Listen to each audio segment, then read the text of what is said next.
বাঙালির খাদ্য সংস্কৃতিতে মাংস কেবল একটি পদের নাম নয়, এটি এক যুথবদ্ধ যাপন, সামাজিক আভিজাত্য এবং উদযাপনের চূড়ান্ত অনুষঙ্গ।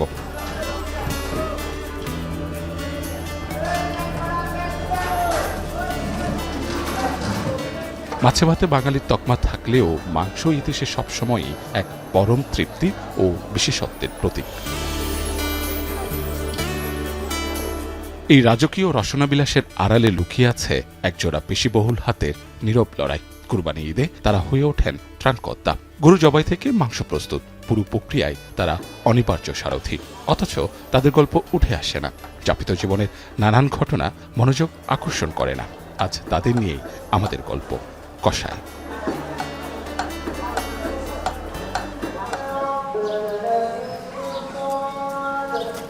শহর তখনও ঘুমে মগ্ন, নিঝুম রাতের শেষ প্রহর। চারপাশে তখনও নিচ্ছিদ্র অন্ধকার। এর মাঝে কসাইখানায় জ্বলে ওঠে ল্যাম্পপোস্টের মতো এক চিলতে আলো।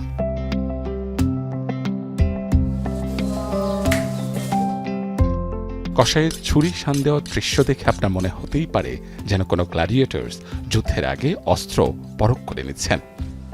আদতে এটি কোনো যুদ্ধক্ষেত্র নয়, বরং এভাবেই কসাইদের আরও একটি দিন শুরু হয়, নীরবে নিভৃতে শহর জাগার আগেই। আসলে এটা তো বংশগত পরম্পরা। যারা এটা অনেকে আছে যে যেমন বাপদাদা এগুলো করছে, এখন করতে চাচ্ছে না। এখন আমাদের শখ, আমার ইচ্ছে যে করব, এই জন্য আসলাম। অনেকে আসে। ভোরের সবেমাত্র পাখিরা ঘুম ভাঙার গান ধরেছে। শুরু হয়েছে কসাইদের চিরচেনা ব্যস্ততা। কসাইখানায় প্রথম চোখ পড়তেই আপনি দেখবেন এক অদ্ভুত বৈপরীত্য। একদিকে পশুর নিথর নিষ্পন্দ শরীর, অন্যদিকে কসাইয়ের হাতের অবিরাম ছন্দ। ভারী কুড়ালের এক একটি কোপে কোনো খামখেয়ালি নেই। হাড়ার মাংস আলাদা হয়ে যাচ্ছে একদম মাপে মাপে, যেন কোনো শিল্পীর তুলির টান। 40 বছর ধরে কসাই লাইনে। আমি খাসির চেহারা দেখলে কইতে পারি যে খাসির দানা পড়ে গেছে। পদ্মার ইলিশ যেরকম সেন্ট ঘিরান হয়, আমার খাসিটি সেরকম ঘিরান হইতে হবে। ওইরকম খাসি আনে আমি গ্রাহকরে খাওয়াইলে গ্রাহক আমারে খুঁজে বাইর করবে। উপমহাদেশে কসাই পেশার শিকড় অনেক গভীরে। বৈদিক যুগে অতিথি আপ্যায়নে, যজ্ঞের আয়োজনে পশু বলি চল ছিল। তখন থেকেই একটি বিশেষ শ্রেণীর মানুষ এই কাজ করতেন। তবে আধুনিক কসাই পেশার রূপ পেতে অপেক্ষা করতে হয়েছে মধ্যযুগ পর্যন্ত। কসাই শব্দটি আরবি কাসাব শব্দ থেকে এসেছে। এর অর্থ মাংস কাটা বা পশু জবাই করা। 12 শতকের দিকে ভারতীয় উপমহাদেশে তুর্কি, মুঘল, আফগানদের আগমনে খাদ্যাভ্যাসে আসে ব্যাপক পরিবর্তন। সেই সময় হালাল মাংসের চাহিদা পূরণে গড়ে ওঠে কসাইদের আলাদা জগৎ। প্রজন্ম থেকে প্রজন্ম বয়ে চলছে সেই পেশা। বাবার কাছ থেকে ছেলে, ছেলের কাছ থেকে নাতি, রক্তের ধারায় প্রবাহমান এ যেন এক নীরব ঐতিহ্য।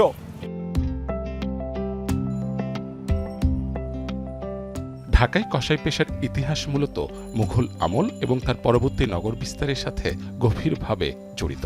ঢাকা যখন সুবে বাংলার রাজধানী, তখন এই শহরে এলো নতুন মানুষ, নতুন সংস্কৃতি, নতুন খাদ্যাভ্যাস। মুসলিম জনসংখ্যা বাড়ল, আমিষের চাহিদা বাড়ল, আর সেই চাহিদার সাথে পাল্লা দিয়ে গড়ে উঠল এক পেশাদার শ্রেণী। সেই ইতিহাসের সাক্ষী হয়ে আজও দাঁড়িয়ে আছে পুরান ঢাকার কাপ্তান বাজার। শত বছরের ধুলো গায়ে মেখে প্রজন্মের পর প্রজন্ম এই বাজার বহন করে চলেছে সেই উত্তরাধিকার। আমি এটার যেমন সব জানি, কিনতে জানি, বেচতে জানি, বানাইতে জানি, এই জন্য আমার কাছে সহজ।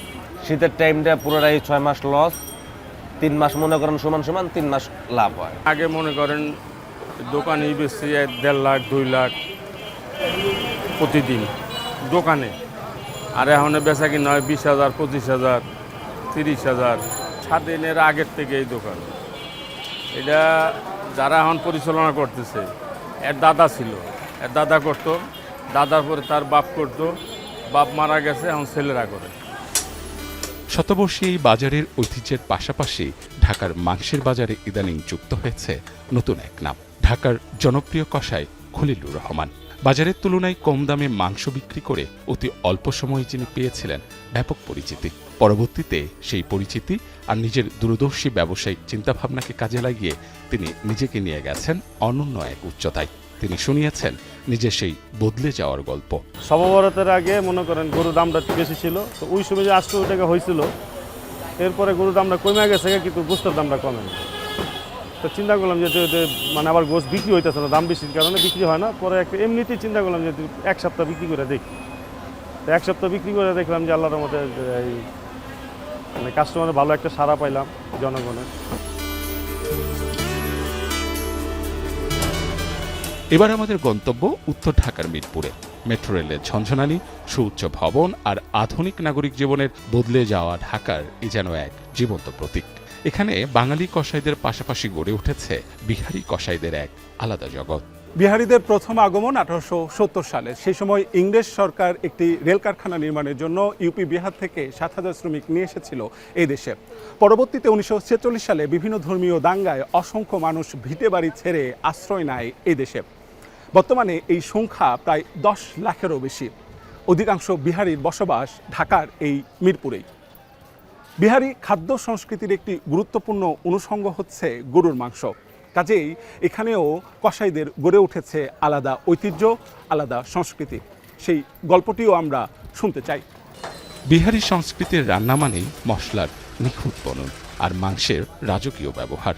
তাদের বিখ্যাত চাপ, সুতি কাবাব, নেহারি কিংবা খাসির পায়ার চেনা স্বাদের নেপথ্যে আছেন এখানকার কসাইরা। কোন পদের জন্য কোন মাংসের কোন অংশটি সেরা, প্রজন্মের পর প্রজন্ম ধরে জহুরির চোখ আর নিখুঁত কাটিং ধরে রেখেছেন বিহারি এই কারিগররাই। ষাঁড় গরু জব করে এই এলাকার মানুষ একটু ষাঁড় গরুর পছন্দ চাহিদা বেশি, আর এই এলাকার মানুষ মনে করেন ওই ভুনা মাংস খাইতে পছন্দ করে। মশলা জাতীয় একটু বেশি দেয়। মশলা জাতীয় মধ্যে বলতে গিয়ে ওই পেঁয়াজের অংশটা একটু বেশি পড়ে। এখানে আধা কেজি গোশ পাকাইলো, আধা কেজি গোশের মধ্যে কম হলে ওকে আধা কেজি 300 গ্রাম 400 গ্রামের মতন পেঁয়াজ দিতে হবে। যদি পেঁয়াজ লাল করে যদি গোশত না ভুনে পাকায় তাহলে ওই এলাকার মানুষের মন ভরে না। বেনারসি পল্লীর লোক আছে না, এটা বোমলেস দিয়ে চাপ হয়, হাড্ডি চর্বি এটা হবে না। এটা চাপ হয়, কাবাব হয়, এটার মধ্যে মনে করেন কোনো হাড্ডি চর্বি কোনো রক জাতীয় মাংস হবে না। মুরগি আছে, মাছ আছে, ইয়ার সবজি 200 টাকা হলে 300 টাকা हम लोग মাংস খাই। আর এই শাক সবজি বিহারি লোক কম খায়, অনেক কম খায়। আমার পরিবার আছে, আমি লোক কম খাই, ওই লোক কম। আজকে মাংস না দিলে বাচ্চা লোক রাগ হইব, এবার কী মাংস আনছেন না, কী রান্না করলেন, কথা বলছে এই কথাটা। বাঙালি যদি খায় তো রান, সিনা, চাপ এগুলো বেশি নেয়। রানগুলা, চাপগুলা, হাত রান, সিনা, চাপ, পুরের মাংস এইগুলা দাদা লিয়া যায়। চেনা পেশাদারিত্বের জগৎটা পুরোপুরি উলটপালট হয়ে যায় বছরের একটা বিশেষ সময়ে। কুরবানির ঈদ এলেই রাতারাতি আবির্ভাব ঘটে এক বিশাল মৌসুমী কসাই বাহিনী। বছরের বাকি দিনগুলোতে যারা হয়তো রিক্সা চালক, রাজমিস্ত্রি, গার্মেন্টস শ্রমিক কিংবা সাধারণ দিনমজুর, কুরবানির মাত্র কয়েকটা দিনের জন্য তারা হাতে তুলে নেন ধারালো চাপাতি আর ছুরি। মৌসুমী কসাইদের সম্বল কেবলই শারীরিক পরিশ্রম। উৎসবের মৌসুমে বাড়তি উপার্জনের তীব্র আকাঙ্ক্ষায় তাদের অনুপ্রেরণা। চলতি পথে কথা হলো মৌসুমী কসাইদের কয়েকজনের সঙ্গে। আমি গাড়ি গুড়ি চালাই, ঠিক আছে, অটো গাড়ি চালাই সারা বছর। তো এখন এই সামনে ইফতার, ঠিক আছে, এর মধ্যে মনে করেন 2-3 দিন আপনার মনে করেন এই কুরবানির কাজ হয়, গরু টরু কাটি, ঠিক আছে। আপনার সামনে দেখা যায় মনে করেন গরু কাটলে আপনার 20-25 হাজার টাকার মতো পাওয়া যায়। তো ওটা দেখা যায় পাইলে মনে করেন আপনার আমার ফ্যামিলি যারা আছে এদের নিয়ে আমি মনে করেন সুন্দরভাবে যাপন করি আর কি, কাটাই। বাইক যাচ্ছে না, গরু 3-4টা কুরবানি হবে, কাটা পটাবো, 20-30 হাজার টাকা 15 হাজার টাকা পাওয়া যাবে। ঈদের 2-3 দিন পর আমার বাইক যা গরুর হাতে ভাগাভাগি করবো।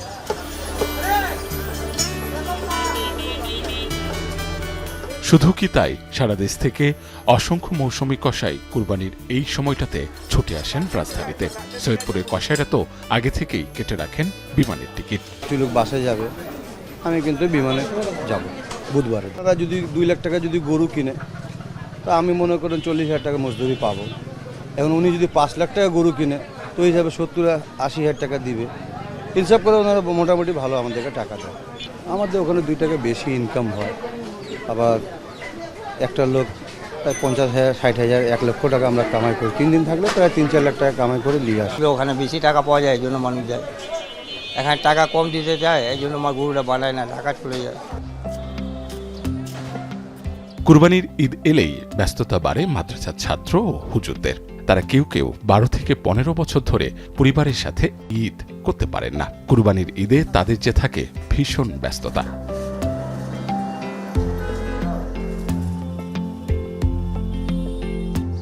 সহি ও হালালভাবে পশু কুরবানি দিতে তাদের অবদান অনস্বীকার্য। নেই কোনো বিনিময়, সমাজের সেবা করতে পেরেই তারা আনন্দিত। সেখানেও রয়েছে আনন্দ বিষাদের সুর। কোরবানি মানেই হচ্ছে ত্যাগ। এই ত্যাগের পরিচয়টা আমরা মাদ্রাসায় থেকে কাজের মাধ্যমে আমরা সমাজকে উপহার দিতে চাই, যার কারণে সমাজের মানুষ কষ্ট করে কোরবানির পশু ক্রয় করে এবং এই কোরবানি যেন তারা শুদ্ধভাবে আদায় করতে পারে, এই জন্য আমরা সমাজ সেবার জন্য বেরিয়ে যাই। আমাদের প্রস্তুতিটা থাকে হচ্ছে আমরা আমাদের যে ছুরিগুলো থাকে, যে ছুরিগুলোকে আমরা বের করে সুন্দর করে ধার করি। এই ওস্তাদের সাথে যেই ছাত্ররা থাকবেন এনাদেরকে আলাদা আলাদা লিস্ট থাকে, এই লিস্ট ওয়ারেই তারা আলাদা আলাদা বসেন, এক জায়গায় বসে পরামর্শ করেন, পরামর্শ করে এই এলাকায় কিভাবে কাজ করলে ভালো হয়, এই এলাকার কাজগুলো কিভাবে করলে মানুষের সুবিধা হবে। আমাদের দেশে কিছু নামদারি কষাই থাকে, এদের কারণে হয় কি আমাদের চামড়াটা যখন তারা ঠিকমতো ধরে না, জবটা ঠিকমতো হয় না, তখন দেখা যায় যারা গরুর মালিক থেকে প্রকৃত তাদের কাছ থেকে আমাদের কথা শুনতে হয়।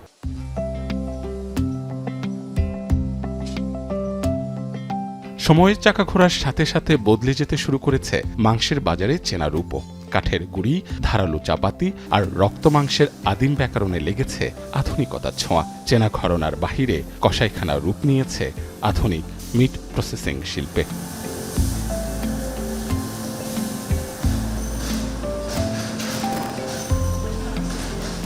নতুন করে যুক্ত হয়েছে বৈজ্ঞানিক hygiene, cold chain maintenance, vacuum packing এবং প্রিসিশন কাটিংয়ের মতো আধুনিক প্রযুক্তি।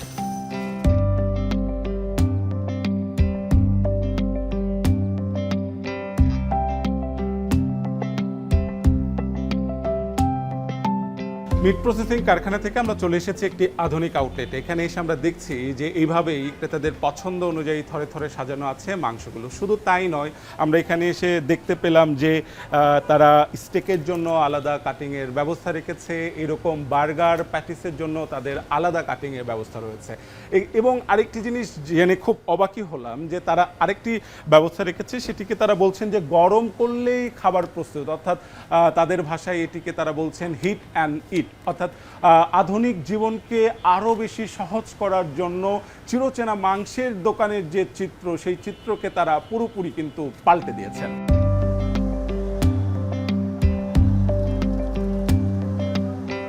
নিরাপদ মাংসের বৈশ্বিক চাহিদা মেটাতে বেসরকারি খাতের পাশাপাশি এখন সরকারি উদ্যোগেও দেশজুড়ে গড়ে উঠছে আধুনিক কসাইখানা, যার সবশেষ উদাহরণ বিশ্ব ব্যাংকের অর্থায়নে বগুড়ার জয়পুর পাড়ায় প্রায় 11 কোটি টাকা ব্যয়ে নির্মিত এই অত্যাধুনিক জবাইখানাটি। প্রতি ঘন্টায় 15টি গরু এবং 30টি ছাগল প্রসেসিংয়ের ক্ষমতা সম্পন্ন এই পরিবেশ বান্ধব প্রকল্পটি যত্রতত্র পশু জবাই বন্ধ করে সিলযুক্ত স্বাস্থ্যসম্মত মাংস নিশ্চিত করতে একটি বড় মাইল ফলক। অবশ্যই আমাদের এই ধরনের প্রজেক্ট নেওয়ার উদ্যোগ রয়েছে, মানুষের সেবা যাতে, তাদের খাদ্য নিরাপত্তা যাতে আমরা দিতে পারি, সেই জন্যই ফিশ প্রসেসিং সেন্টারগুলি আমাদের বাড়ানোর ব্যাপারে উদ্যোগ রয়েছে এবং আমরা চাই সারা দেশের মানুষ তার পশু জবাইটা হালালভাবে হোক এবং সঠিকভাবে হোক, রোগমুক্ত নিরাপদ খাদ্য পাক।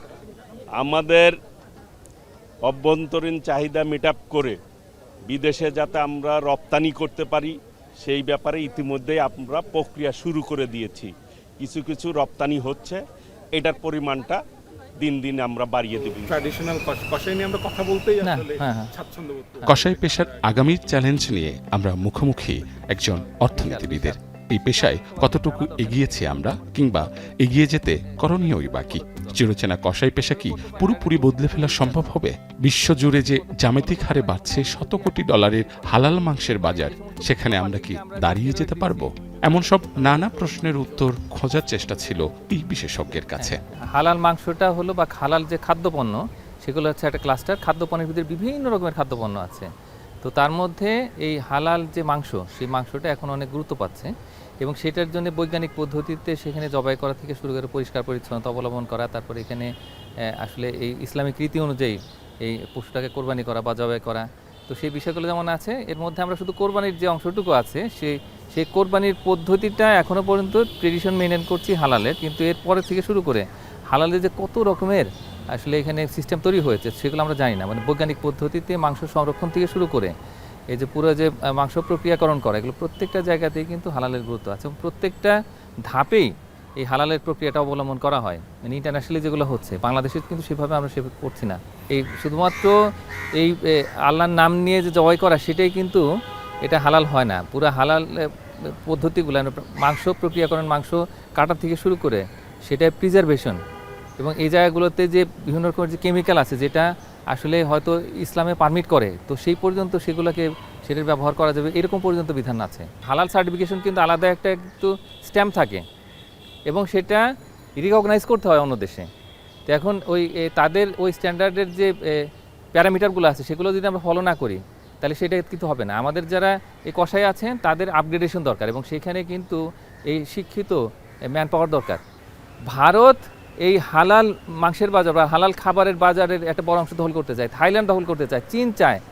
চীন কিন্তু খুবই অ্যাক্টিভলি অলরেডি এঙ্গেজ হয়ে গেছে এটার মধ্যে। সুতরাং আমাদের প্রতিযোগী কিন্তু উঠে আসছে এখন, যে চীন, ভারত, থাইল্যান্ডের মতো দেশ যদি আসে এবং তারা যদি এরকম ট্রেন ম্যান পাওয়ার তৈরি করতে পারে তাহলে সেক্ষেত্রে আমরা কেন পারবো না? আমাদের এখানে তো অনেক শিক্ষিত বেকার আছেন। অর্থনীতির চাকা ঘুরছে আর তার সাথেই পাল্টাচ্ছে বৈশ্বিক বাজারের চাহিদা। সনাতন প্রথা ভেঙে আধুনিকতার এই ছোঁয়া কসাই পেশায় কতটুকু লাগবে? সঠিক প্রশিক্ষণ আর রাষ্ট্রীয় পৃষ্ঠপোষকতা পেলে কসাই পেশার অভিযোজন হবে আরও দৃঢ়।